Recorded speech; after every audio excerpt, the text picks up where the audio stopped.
আসসালামু আলাইকুম, কেমন আছেন? শুভ সকাল। আজকে আমাদের বাগান বাড়ি থেকে আমাদের প্রথম বেগুন গাছ থেকে বেগুন তুলতে যাচ্ছি।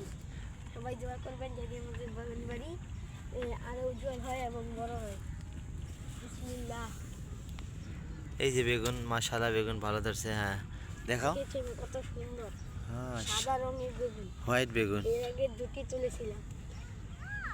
এই যে আজকে বেগুন তুললাম। এটা একটু বঠাটা উপরের দিকে কাটো। এটা বারবার হাঁটকে যায়। এই যে এটা কাটো, এই যে এখান থেকে এটা বারবার একটু ঘুরাই দাও। হ্যাঁ এই উপরে উপরে গাছের ডালা কাইটালে না আবার। হ্যাঁ ইয়েস, ওকে। তোমার বেগুন কেটে ফেললাম। হ্যাঁ নাও, হাতে নাও। এই যে আজকে আমাদের বেগুন আমাদের রিয়াদ সাহেব আজকে বেগুন কেটে ফেলছে। মাশাআল্লাহ সবাই মাশাআল্লাহ দোয়া মাশাআল্লাহ। করবেন আমাদের বেগুন বাড়ি শখের বাড়ি যেন উজ্জ্বল হয়।